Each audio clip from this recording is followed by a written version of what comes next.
जो व्यक्ति की मृत्यु हो जाए और उसके निमित्त भी भागवत कर दो, जो मरने को तैयार हो कि भैया 2-4 दिन के मेहमान हैं, सो उनके निमित्त यदि भागवत कर दो तो निश्चित ही उनका उद्धार हो जाए। जय जय जय श्री।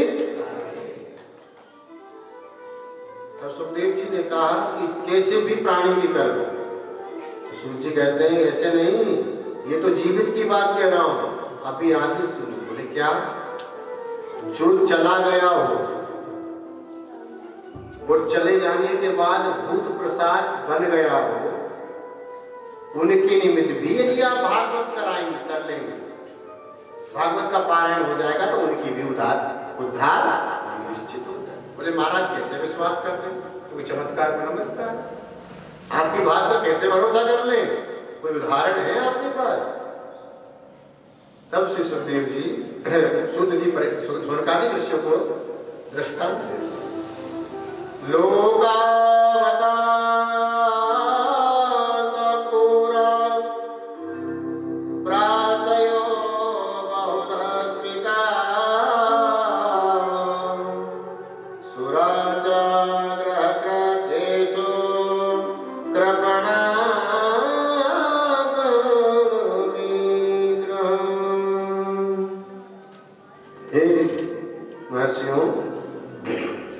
जो अपना उद्धार चाहते हो वे भगवान की शरण में अत्र ते कृतश्यामि इतिहासं पुरातना। एक इतिहास है, सुनो। तुंगभद्रा नदी के तट के समुद्र के स्थान पर एक गांव था। उस गांव में एक पंडित जी रहते थे जिसका नाम आत्मदेव था। उनकी पत्नी का नाम क्या था? धुंधली, जो केवल अपनी है, दूसरे की नहीं मानी। धुंधली का मतलब ही है भाई, रात हो तो समझ में आता है कि रात हो, रात से उजाला कर दो। दिन है तो समझ में आता है कि भाई दिन में कोई जरूरत नहीं है, परंतु जैसे ही शाम ढलती तो आप लोग खुद घबरा जाते, भैया अब तो अंधेरा होने वाला है, धुंधलापन छाने वाला है, तो व्यक्ति बेचैन होता है। तो आत्मदेव पंडित जी जितने विद्वान थे, जितने कर्मनिष्ठ थे, उतनी ही उनकी विपरीत उनकी पत्नी धुंधली थी। और इनके यहाँ क्या था? कोई संतान नहीं। तो महाराज उनसे बड़े भी दुखी थे। एक दिन सब घर को छोड़ करके जाकर के नदी किनारे बैठ गए कि आज अपने शरीर को समाप्त ही कर दूंगा। अपने आप को समाप्त करने के लिए बैठे थे। तभी वहां से एक महात्मा निकले, संत भगवान। और महात्मा ने देखा बड़ा विद्वान पंडित है, हो सकता है कोई किसी प्रकार का कोई अपराध हो गया हो तो रो रहा है, चलो इसे कुछ ज्ञान दे, समझाने। तो महात्मा गए ज्ञान समझाने, परंतु वो तो कुछ और व्यथा में जीवन में रो रहा है। जैसे ही महात्मा पहुंचे तो कहा, कथम ब्रह्म रोदसी विप्रंते काते चिंतावलीयसी बदत्वं सत्वरं स्वस्य दोषस्य कारणम्। हे ब्राह्मण, क्या दुख है तुम्हें? कृपा कर हमसे कहे।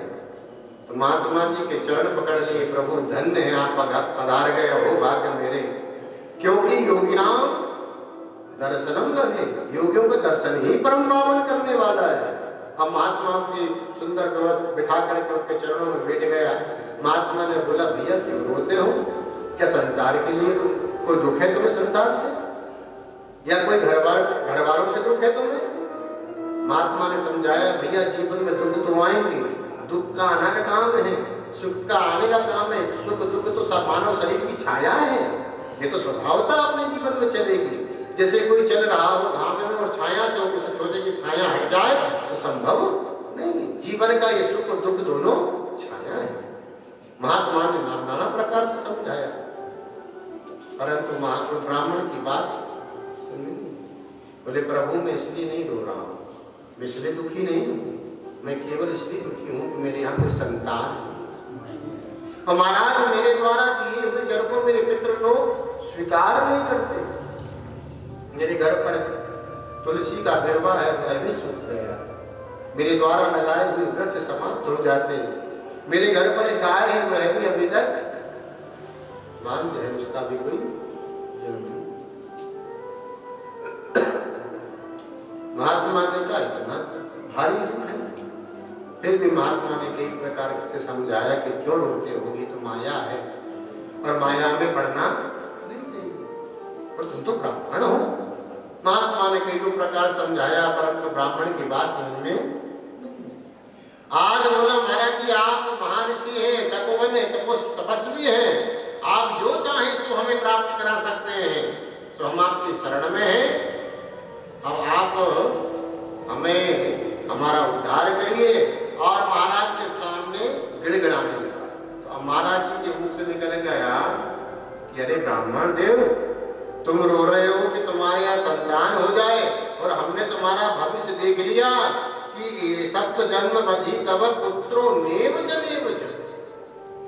तुम इस जन्म की छोड़ो, आने वाले 7 जन्म में तुम्हारे पुत्र नहीं, संतान की जो। अब इस बात इन व्यवहार को सुनने के बाद तो ब्राह्मण का 7 गुना दुख बढ़ गया। महात्मा को हाथ जोड़कर बोले प्रभु एक जन्म के दुख से तो उबरा नहीं था, आपने 7 जन्म के दुख दे दिए। महाराज ने अपने शरीर को अब रखने वाला नहीं।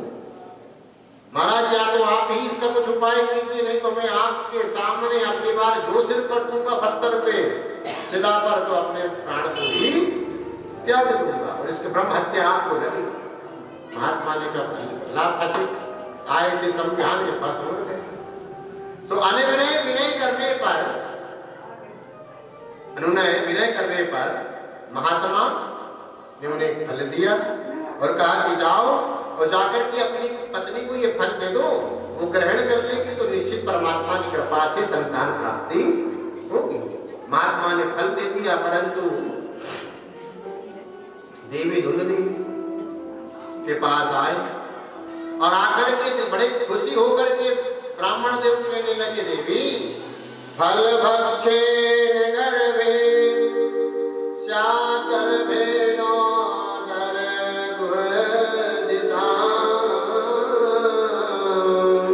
स्ववृक्षं ततो सखी ग्रह कार्य कथं भवे। उन्होंने कहा कि देवी मैं बहुत सुंदर फल लेकर के आया हूँ, महात्मा ने आशीर्वाद दिया, लेकिन लो और इसको पालो, निश्चित तुम्हारे यहाँ तुम्हें संतान की प्राप्ति होगी।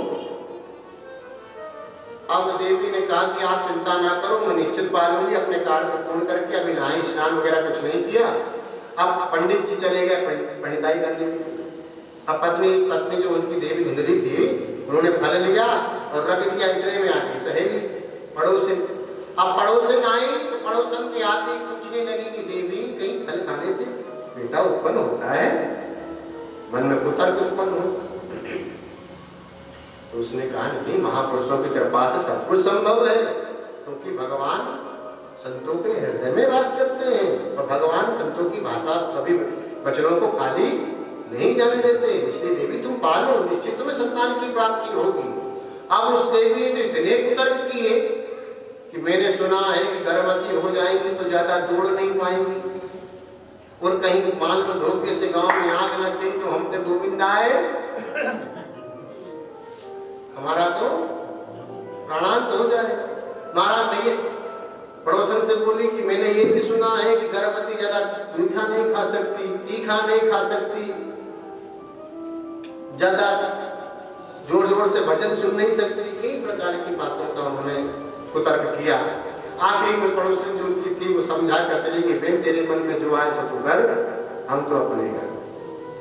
सो पड़ोसन समझा के चली गई। देवी ने फल को रख दिया। दूसरे दिन इतने में उनकी छोटी बहन आ गई।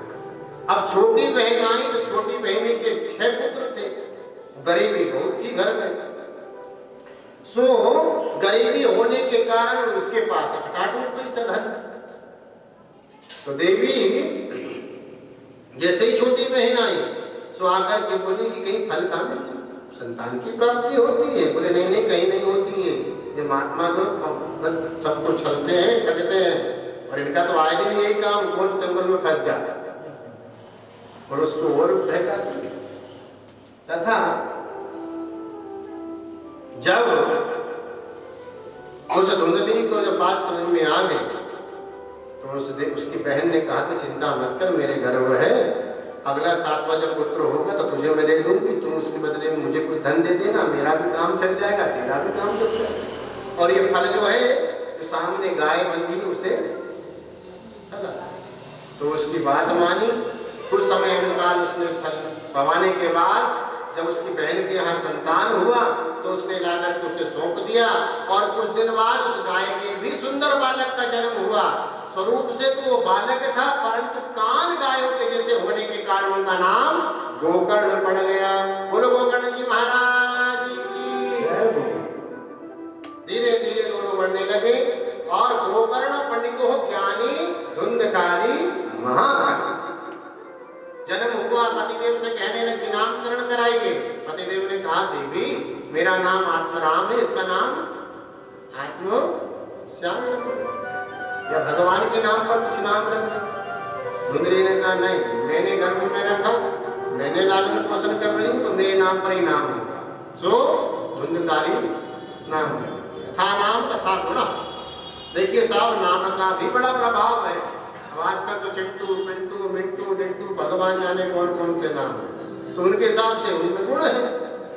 यदि हम लोग अपने बच्चे का नाम राम श्याम रखेंगे तो क्यों ना उनका स्वभाव में आए, क्योंकि नाम का भी अपना एक प्रभाव है। तो धुंधकारी तो बड़ा माखट हो गया। जैसे ही बड़े होने लगा तो चोरी करने लगा। आए दिन चोरी करते करते घूमते रहता है। मन पड़े वहां पर पिट करके आ जाता है। एक दिन तो घर में घुसा, जितना घर में धन था सब ले जा करके बेच दिया और मैया को पकड़ कर केस मारने लगा। ना धन दे, नहीं तो तुझे मैं मार दूंगा। अब इस व्यवहार को जब आत्मदेव जी ने देखा तो बड़ी दुखी हुई कि कहा मुझे रो रहा था एक बालक के लिए, ये तो बिल्कुल कुपुत्र हो गया। एक पुत्र के लिए रो रहा था परंतु ये कुपुत्र निकल गया। और ऐसे रोते रोते वह ग्रह त्याग करके जाने लगे, अपने आप को समाप्त कर। देखिए महात्मा उस दिन भी रो रहे थे, इसके लिए संतान हो जाए। आज क्यों रो रहे हैं कि संतान हुआ तो पुत्र। तो भैया संसार में कोई किसी का नहीं है। पदे हो भौतिको नात्मा को चात्मा प्रकटे पराहा कस्य के गति पुत्र अद्य मोह एव ही कारण। कोई किसी का नहीं होता, न पुत्र न पत्नी न भार्य, स्वयं दे ही नाम, स्वयं का सब कुछ है। तो आत्मदेव जी अपने आप को समाप्त करने जाने लगे तो श्री गोकर्ण जी महाराज की ऊपर दृष्टि पड़ गई। और गोकर्ण जी ने अपने पिताजी को जाते हुए देखा तो जाकर के प्रणाम कर कहा पिताजी कहाँ जा रहे हो? बोले हे पुत्र, इस संसार को देख करके बड़ी पीड़ा होती है, बड़ा दुख होता है, तो आज मैं अपने शरीर को ही समाप्त कर दूंगा। तो भगवान गोकर्ण जी ने बड़ा सुंदर उपदेश दिया। देहस्थितां सदुनिरे भीमति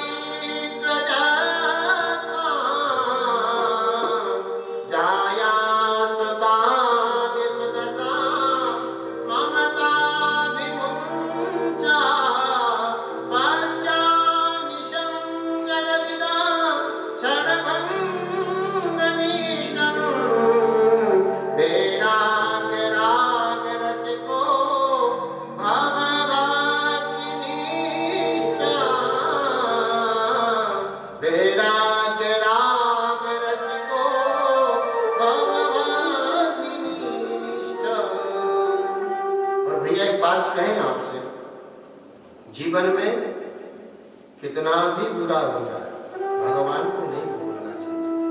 और हम मायावियों की, हम जीवों की माया में फंसे हुए जीवों की बड़ी व्यथा है। थोड़ा सा भी अच्छा करेंगे तो हमने किया, थोड़ा सा भी गलत हो गया तो भगवान के माथे खोलते हैं, ये भगवान ने किया। भैया भगवान कुछ नहीं करते, सुख दुख निज सुख दुख कर दाता, क्योंकि हमें ही जो है सुख दुख के दाता है। निज कृत कर्म भोग सब काहू न सुख दुख कर दाता, निज कृत कर्म भोग सब दाता। कोई किसी का दुख का कारण नहीं, कोई किसी के सुख का कारण नहीं, केवल हम ही सुख के कारण है और हम ही दुख के कारण।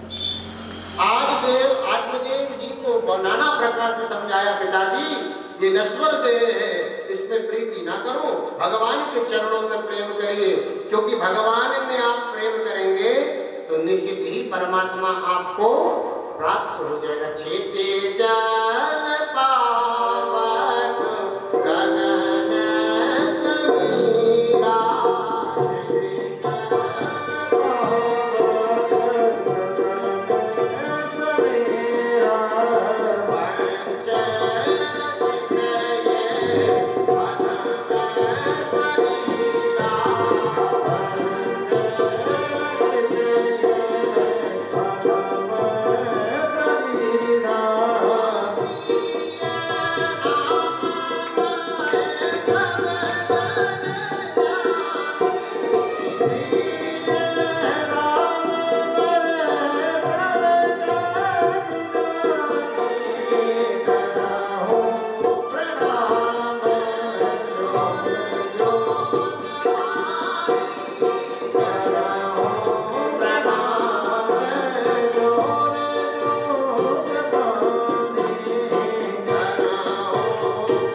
गगन समीरा, इस पंच भौतिक शरीर में प्रेम, क्योंकि शरीर समाप्त होने के बाद अग्नि अग्नि तत्व में चला जाएगा, जल जल तत्व में चला जाएगा, आकाश आकाश तत्व में चला जाएगा, पृथ्वी अपाह जलवायु सभी प्रकार से सब में विलीन हो जाएगा। तो केवल हरि नाम का आश्रय लीजिए, जिससे आपका उद्धार हो, और वो केवल आपको संतों के चरणों में प्राप्त हो। देखिए महापुरुषों के चरणों में परम अवसर है। गोस्वामी तुलसीदास जी लिखते हैं, गुरु बिन गुरु भवे निधि, तरई न कोई, जो बिरंचे शंकर सम होई। भगवान शंकर जी भी यदि यहाँ आ जाए तो वह भी बिना गुरु के तरने वाले। दत्तात्रेय ने 24 गुरु बनाए, इसलिए चलते फिरते भगवान संत हमारे गुरु हैं।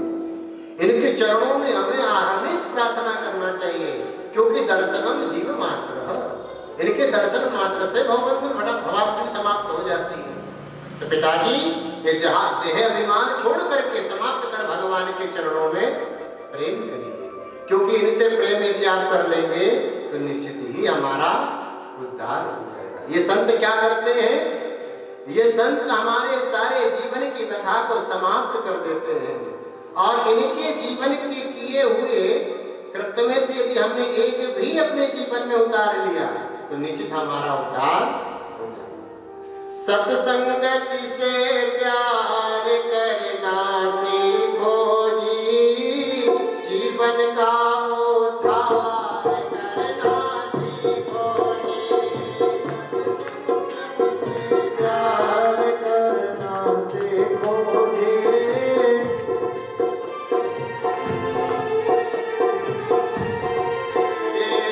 सत्संगति से प्यार करना सीखो जी, जीवन का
जीवन का उद्धार करना सीखो जी। तो कैसे होगा? सत्संगत से प्यार करना सीखो। राधे। जिसे जीवन में सत्संग की प्राप्ति है गई, उसका इस लोक भी सुख तर जाएगा, उस लोक भी सुधर जाएगा। तो क्या करना? सत्संग करना है। सत्संग करेंगे तो सत्संगति प्राप्त होगी। तो ऐसे ही श्री आत्मदेव जी को गोकर्ण जी ने नाना प्रकार से समझाया। समय का अभाव, संक्षिप्तता में गुण की कथा को हम लोग श्रवण करेंगे। दृष्टांत तो इतने हैं प्रभु भैयाओं माताओं कि कहो ये कथा महीना भर भी एक श्लोक पर चल सकती है, एक श्लोक, परंतु न तुम्हारे पास और न हमारे पास। ये तो भगवान ने अच्छा किया, 7 दिन में 3 घंटे बनाया हमारे कथा। एक बार